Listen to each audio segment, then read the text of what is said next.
imagine that the dollar will lose its value. Yes, I mean, it already lost 95% of its value since the introduction of the Federal Reserve, but it took 100 years. This time around, they'll do it in 10 years. They have become more efficient. They have. Yeah. Mark thinks they're going to create inflation. Now, the precedent of Japan suggests that these guys are muppets.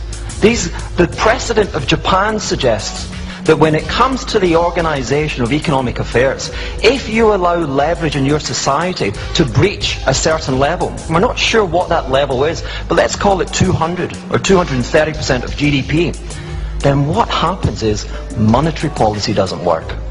Fiscal policy doesn't work. So Japan is an example where we've had hideous politicians and hideous intervention.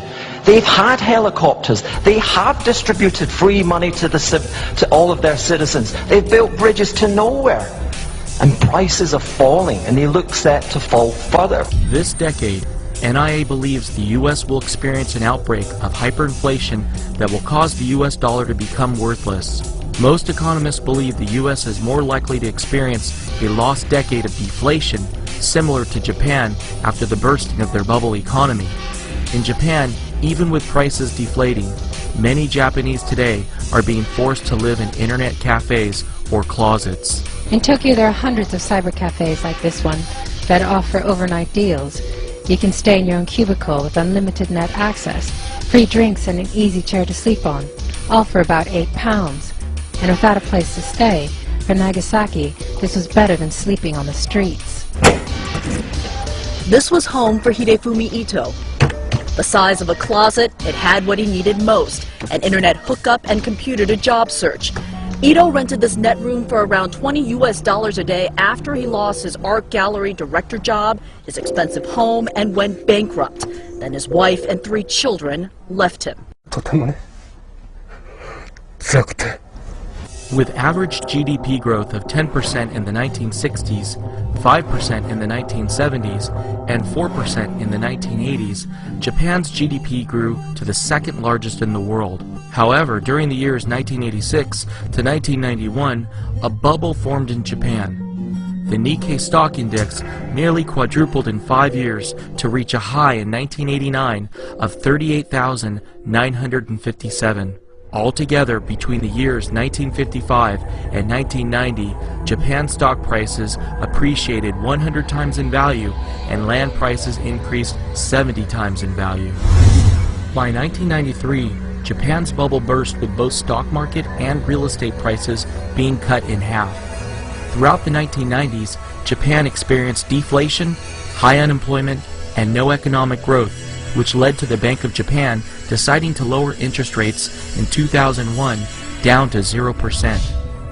Despite 0% interest rates for many years, the Nikkei fell to a 26-year low in October of 2008 of 6,994, a shocking decline of 82% from its high 19 years earlier. A large part of Japan's savings has been wiped out, and many Japanese can no longer afford to retire. Tetsuko Katayama is part of a growing trend proving to be at least a short-term fix. At 68, she is one of more than 3,500 elderly people working at this burger chain alone.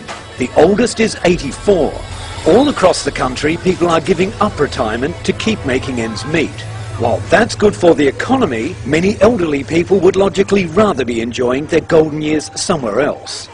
Japan's official debt-to-GDP ratio is currently 203% compared to the U.S. debt-GDP ratio of 91.5%. This has led to hundreds of NIA members asking us why we believe the U.S. will experience hyperinflation while Japan has experienced decades of deflation. About 95% of Japan's debt is held domestically within the country.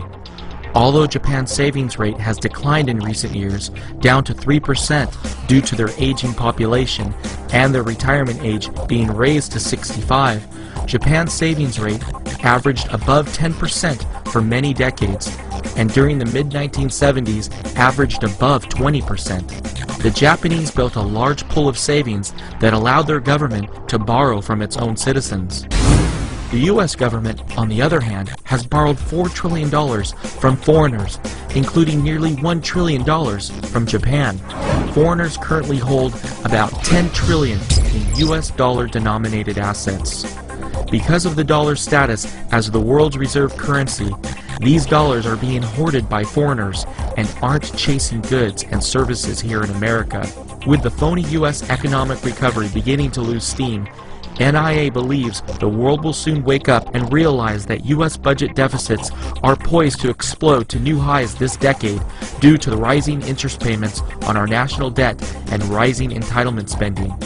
With Japan's declining savings rate, the Japanese barely have enough savings left to fund their country's own budget deficits.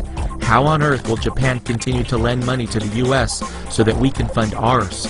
They can't, and they won't. The loss of our second largest creditor will be the breaking point for the U.S. economy.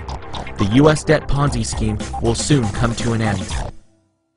To better understand why the U.S. is poised to have hyperinflation and won't get off so easily with a lost decade of deflation like Japan, let's imagine that all countries simultaneously experience hyperinflation and all fiat currencies worldwide become worthless overnight. Imagine that all debts worldwide are wiped out and the world starts fresh tomorrow with new currencies. Which country do you think will prosper based solely on real economic fundamentals?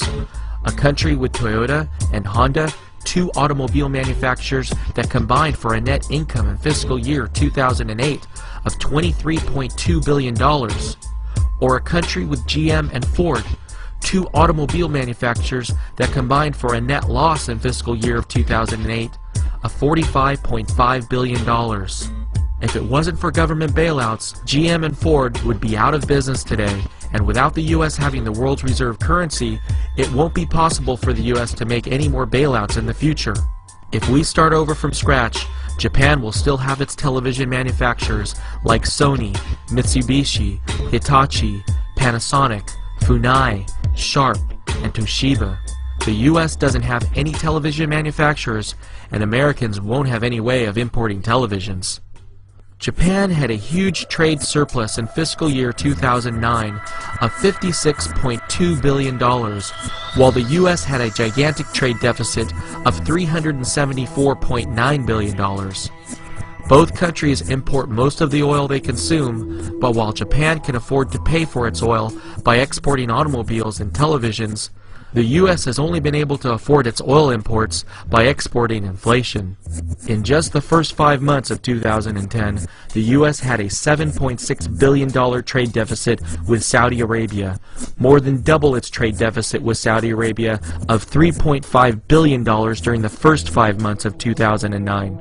Saudi states now own $235.1 billion worth of U.S. treasuries, which NIA believes they could be getting ready to dump. The Saudi Arabian Monetary Agency just reported last month that their gold reserves have more than doubled to 322.9 tons, up from 143 tons of gold reported in March. Clearly, Saudi Arabia believes their U.S. dollar reserves are about to lose their purchasing power, and they are trying to hedge against it by diversifying into gold. Agriculture is the one bright spot for the U.S. economy. While Japan is the world's largest importer of food and has an agricultural self-sufficiency rate of only 50%, the lowest among developed nations, the U.S. on the other hand produces enough agricultural products to be entirely self-sufficient. Unfortunately, if the U.S. can no longer afford to import oil, there will be a huge drop-off in U.S. agricultural production. Oil is essential to modern agricultural techniques used in the U.S. today. Oil is used for operating field machinery, manufacturing inorganic fertilizer, irrigation, crop drying, raising livestock, and pesticide production. The biggest agricultural use of oil is getting the food to our supermarkets. 81% of Americans now live in cities and suburbs, compared to the worldwide average of 49%. On average, most food in your supermarket travels 1,500 miles before getting there. Even if Americans cut their personal oil use for transportation by 75%, we still won't have any oil left from our domestic oil production to produce and ship food. The U.S. budget deficit in fiscal year 2009 as a percentage of GDP was 9.9%. However, using the same accounting principles that American businesses are forced to use, our real budget deficit in 2009 was 30.3% of GDP because we saw a $3 trillion increase in non-cash obligations for entitlement programs. This is more than 3.5 times higher than Japan's budget deficit to GDP ratio last year of 8.5%. The real U.S. debt to GDP ratio is also a lot higher than Japan, including unfunded liabilities for entitlements and our government's guarantee of Fannie Mae and Freddie Mac. Total U.S. obligations have now reached $80.9 trillion, or 560% of GDP, nearly triple Japan's debt to GDP ratio of 203%.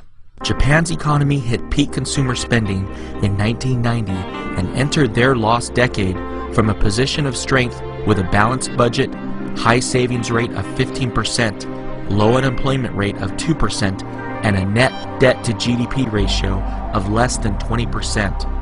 With the average American peaking in spending at age 46 and the last baby boomer turning 46 in 2010, the U.S. has just passed peak consumer spending and has entered this new decade from the weakest possible position with a real budget deficit of $4.3 trillion, a savings rate of only 4%, a real unemployment rate of 22%, and a real debt-to-GDP ratio of 560%. The U.S. has entered this decade from the complete opposite position that Japan was in during the 1990s, so instead of seeing deflation, NIA believes the U.S. is guaranteed to enter into hyperinflation. If you would like to not only survive but prosper during U.S. hyperinflation, sign up immediately for the free NIA newsletter at inflation.us. You will receive weekly articles from NIA with the facts and truth about the U.S. economy and inflation. Becoming educated is the most important first step all Americans need to make in order to survive hyperinflation. At the end, I can reconcile this thing. I think ultimately Mark will be right, because he always is.